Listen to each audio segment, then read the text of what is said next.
the talk about the Dogs para. As a para fan, I love how it gets brought up every year. Like it really makes my day. But I remember talking to my brother. He said in the radio commentary, because for whatever reason he wasn't in front of a TV, they'd said it's gone over, and he said he threw the radio, and because he thought they'd lost. But then Yeah. he goes to pick up the radio. He goes, "Oh, I better find out what's going on," and they're still playing it. He couldn't work out why. All Blacks got pumped. Unbelievable. Your nephew mustn't have been playing if they got beaten No, that not the much. squad. Isn't it Yeah. funny? Like I can't remember what happened last week, but I can remember the No. name of an American Yeah. American 5,000 meter runner from 1984. 84, Los Angeles. I'm Ian Hawkins, and this is Sport is Life. The purpose of sport, as I see it, is to see your vision become a reality. Find your voice, create strong connections, and learn to trust your body.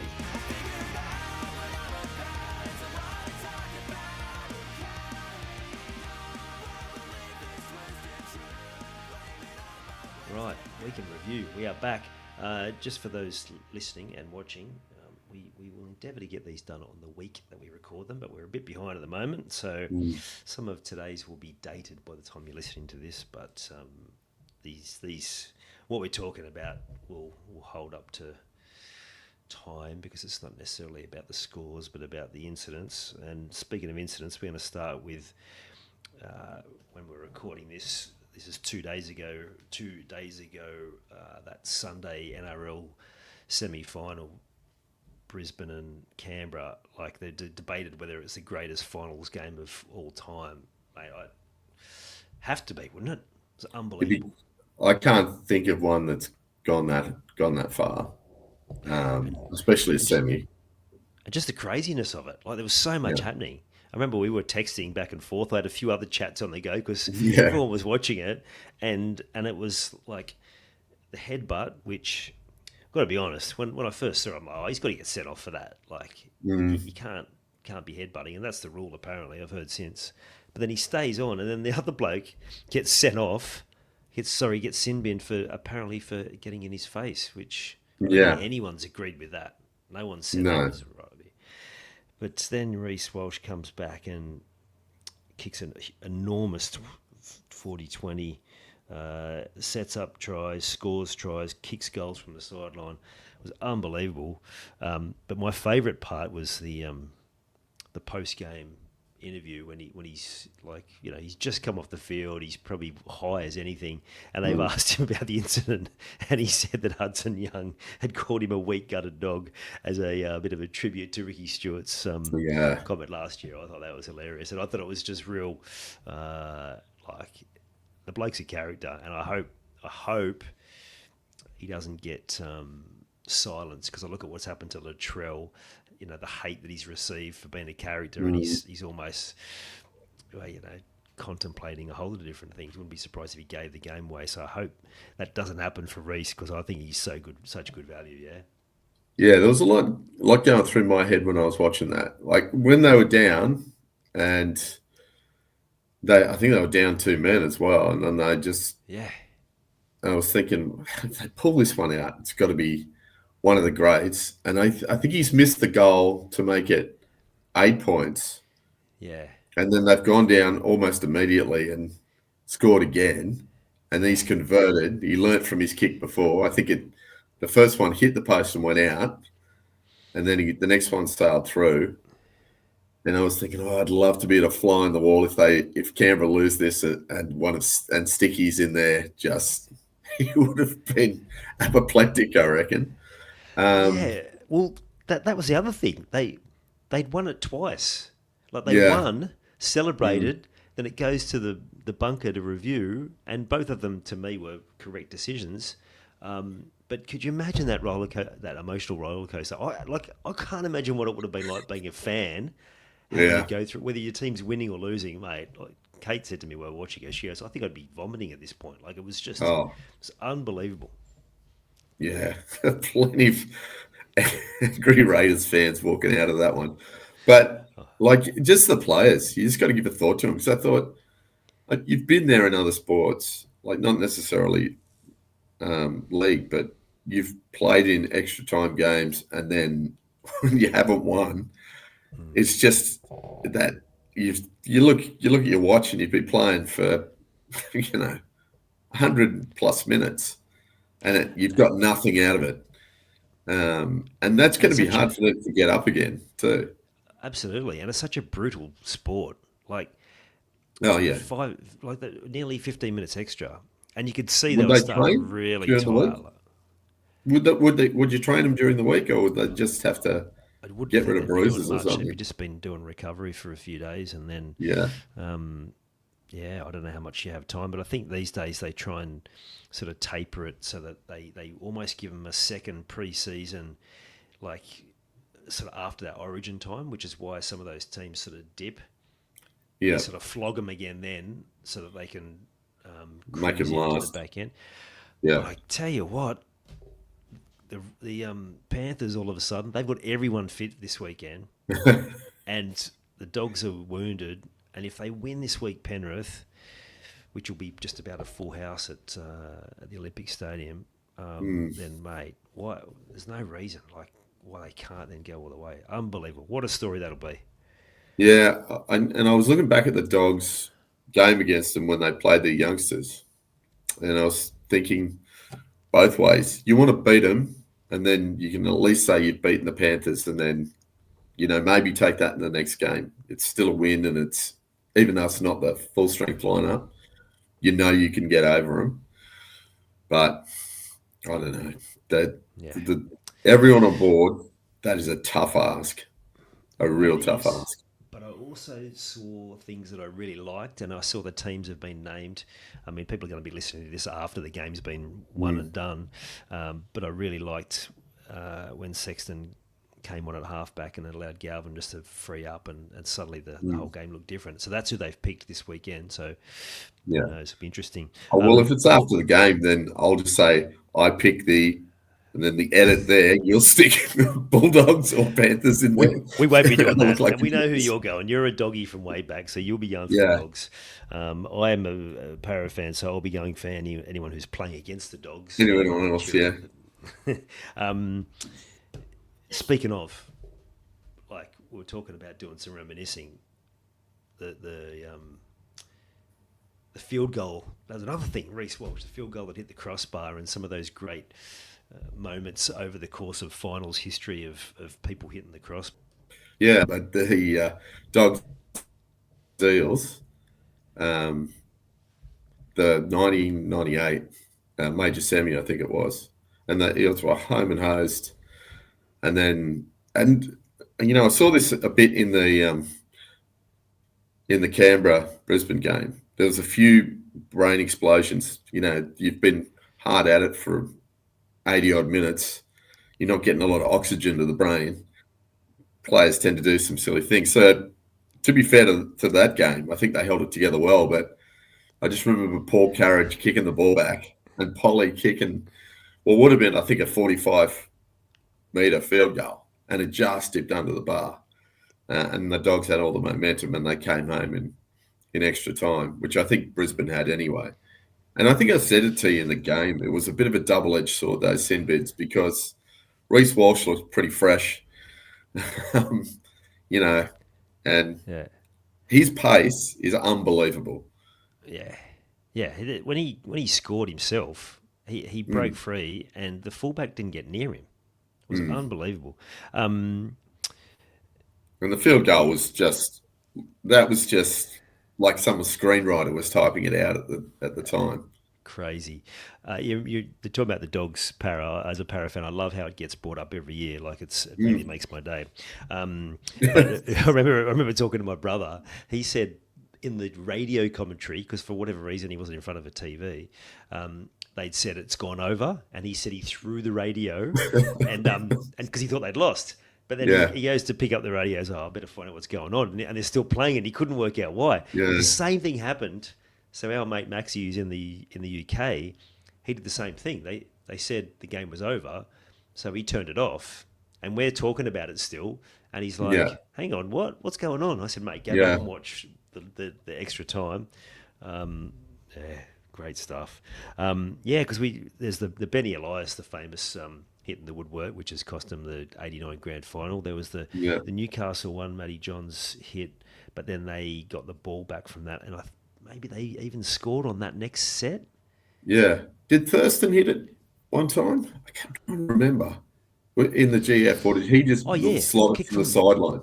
kick from the sideline. It looked like it was going in the whole way, and it Yeah. hit the side post and then just went away. But then that's the Yeah. Benny Hunt moment where he knocks it on from the kickoff, and Thurston gets the field goal. Yeah, mate, it's the theatre and drama in that game was unbelievable. It'd be hard to top that in the next few weeks. No. But yeah, fantastic. Wallaby watch. What was no hat? What was?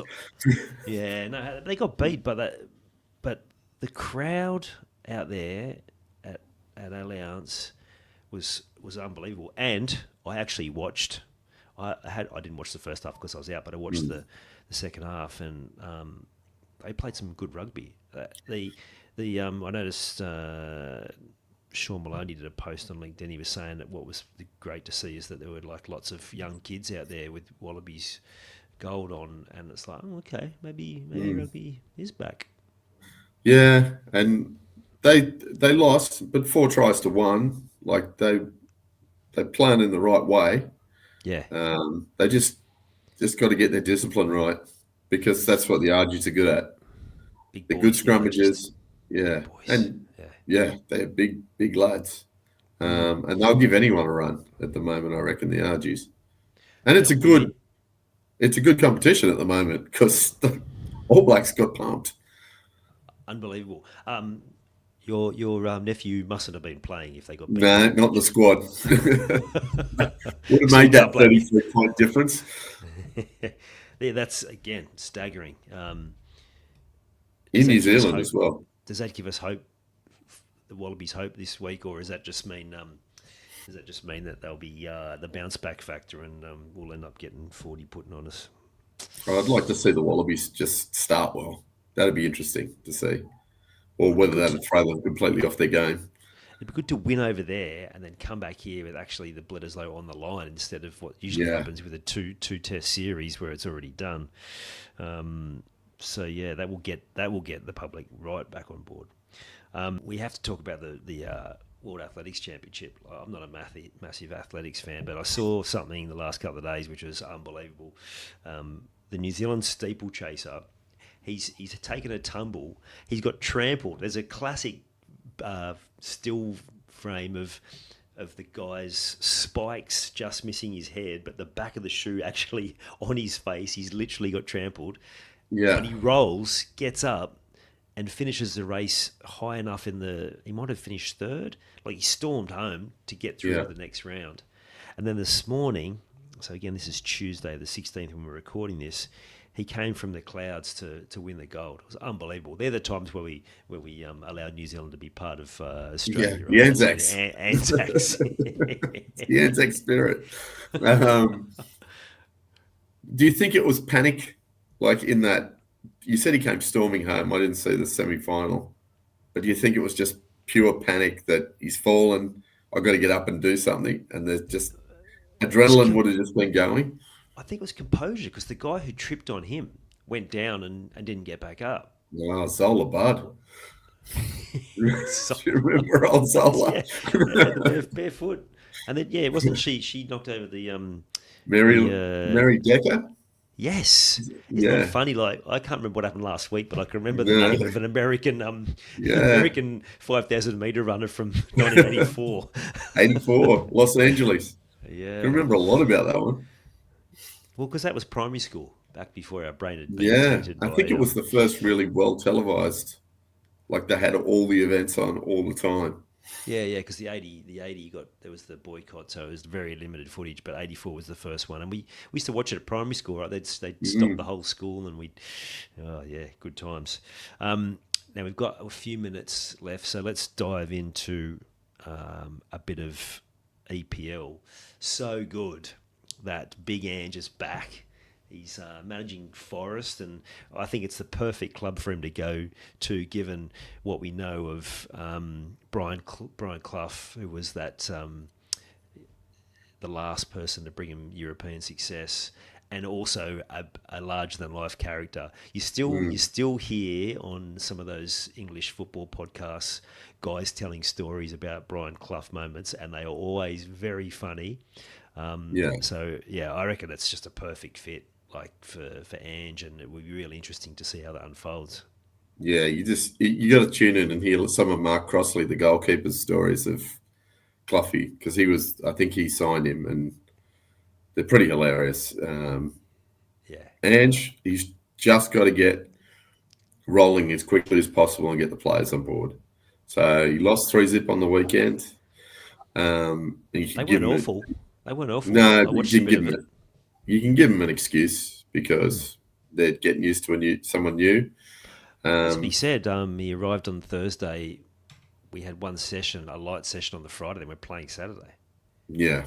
So they would have been pretty much playing their old style and with a mix of what he wants. I don't think he would have changed it too drastically.